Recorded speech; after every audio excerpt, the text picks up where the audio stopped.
12 वर्षीय बेटी अकेली थी। दोपहर का समय लगभग 2:30 बज रहे थे। मखनचुआ की निगाह बेटी पर जाती है। उसका एक सहयोगी भी है जो नाबालिग है। यह केस गाजीपुर का है, हिला देने वाला केस है। फिर क्या होता है, 6वीं कक्षा की छात्रा मखनचुआ की दुकान है जहां बिस्किट लेने के लिए जाती है।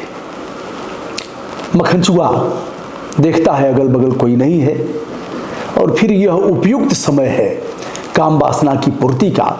उसके भीतर का राक्षस जग जाता है। फिर क्या था, उसने कहा थोड़ा भीतर जाकर के पानी ले आओ, गिलास, जाओ नल है भीतर लेती आओ। फिर हम बिस्किट देते हैं। नल से पानी लेने के लिए गई। तब तक मखनचुआ पीछे से जाता है और मखनचुआ का एक सहयोगी भी है, वह भी जाता है। सहयोगी के हाथों में वीवो का एक मोबाइल होता है। मखनचुआ उसे दबोच लेता है।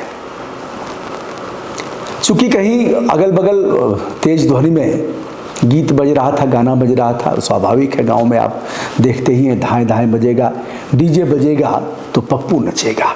जिनके घर इस तरह के वाद्य यंत्र हैं वो चौकराते हैं, तेज तेज बजाएंगे।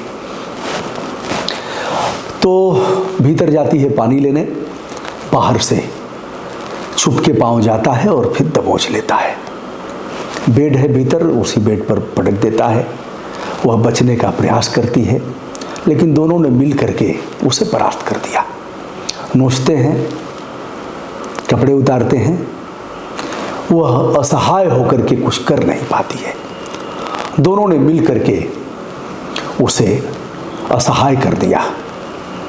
मखनचुआ का सहयोगी वीडियो बनाता है। दोस्तों, यह मामला गाजीपुर जनपद के बहरियाबाद थाना अंतर्गत एक गांव का है और यह मामला है मुकदमा अपराध संख्या 133/2021 यानी 2021 का है। अपराध की तिथि है 26 सितंबर 2021। 26 सितंबर का मामला है लेकिन अपराध दर्ज होता है 20 अक्टूबर 2021 को, यानी 26 सितंबर के बाद अक्टूबर आता है। 26 सितंबर के बाद यह 20 अक्टूबर को अपराध दर्ज होता है। अब आप कहेंगे अपराध इतने समय बाद क्यों दर्ज हुआ? क्या पुलिस ने दर्ज नहीं किया, परिवार वालों ने दर्ज नहीं कराया? पूरी कहानी जानिए और किस तरह से जज साहब ने एक्शन लिया, कानून का डंडा कैसे चलाया, इस पर भी हम बात करेंगे। चूंकि 12 साल की थी, 9 गवाह गुजरे हैं इस मामले में। अब दबोच लेता है। मखनचुआ का सहयोगी वीडियो बनाता है, पूरा वीडियो बनाता है। वीडियो बनाने में उसने जो एडिट किया वो यह किया कि लड़की का मुंह थोड़ा सा नहीं आता है, चेहरा, लेकिन और सब आता है, नोचते, खसोटते, पटकते और फिर व्यभिचार करते हुए।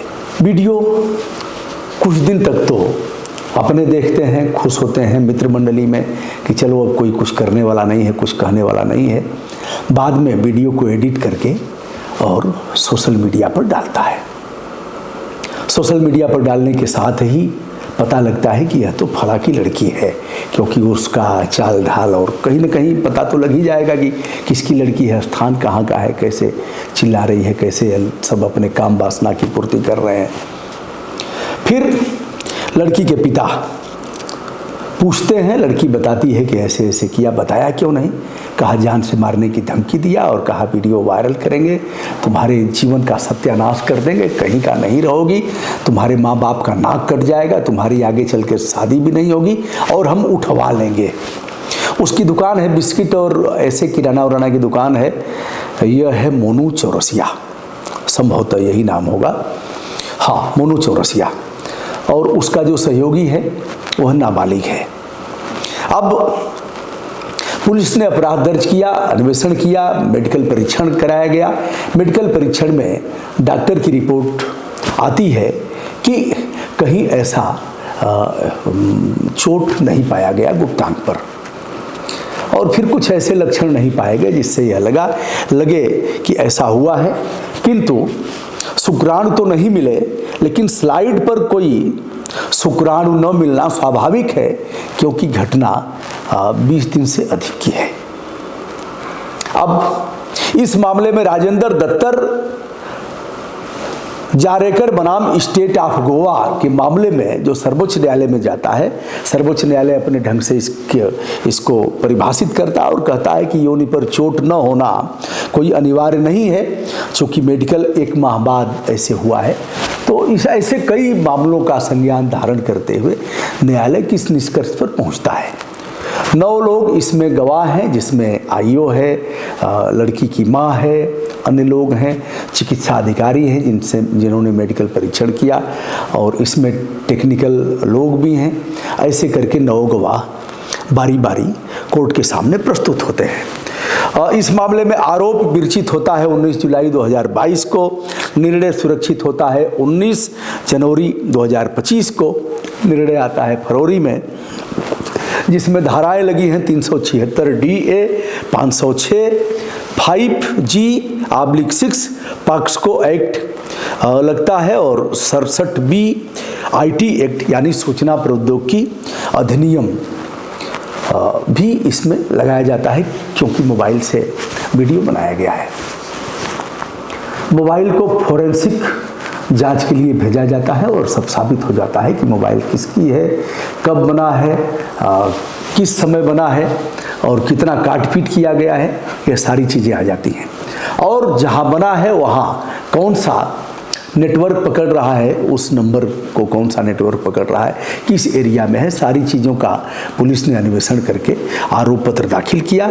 और इसमें जो न्यायाधीश हैं उच्चतर न्यायिक सेवा यानी हाई जुडिशियल सर्विस HJS, यह हैं राकेश कुमार जी। यह पॉक्सो एक्ट के न्यायाधीश हैं, गाजीपुर में हैं। इन्होंने पूरे मामले को देखा और रगड़ करके कलम चलाया, और कलम चला करके क्या दिया इसे बता रहे हैं। तो इसमें उधर से तर्क दिया गया कि साहब तो बालिग है, नाबालिग नहीं है, इसलिए पॉक्सो एक्ट नहीं लगेगा। अब इस मामले में पुलिस का जो अभियोजन है उसने इकट्ठा किया और इकट्ठा करके दिखाया, वहाँ से स्कूल से जा कर के लिया। स्कूल में पता लगा कि 12 साल कुछ महीने इसकी उम्र है, वहाँ से लिया। मास्टर साहब लोग भी, उनको भी प्रस्तुत कराया गया न्यायालय के सामने। और लैंगिक अपराधों से बालकों के संरक्षण अधिनियम 2012 की जो अधिरोपित धाराएं हैं वह ठीक से इसके ऊपर कारित हुई। प्रस्तुत मामले में एक तो जो उसका सहयोगी था वह नाबालिग होने के नाते इस कोर्ट में उसका मुकदमा नहीं चला, अभी केस चल रहा है किशोर न्याय बोर्ड में। दूसरी तरफ इसको आजीवन कारावास की सजा दी गई, अब यह जीवन भर जेल में ही रहेगा। इस मामले में विशेष लोक अभियोजक रविकांत पांडे, जो सरकारी अधिवक्ता जिन्हें कोर्ट साहब कहते हैं, उन्होंने जम करके अपना पक्ष रखा। और यह बहरियाबाद थाने का मामला जो गाजीपुर जनपद का है, मील के पत्थर की तरह देखा जाएगा। काश हमारा प्रोसिक्यूशन, हमारा अभियोजन इस तरह का काम करता तो जल्द से जल्द सजा मिलती और ऐसे मखनचुआ जो समाज में इस तरह की घटना को कारित कर रहे हैं उनका स्थान जेल में ही होता। प्रणाम, सादर नमस्कार।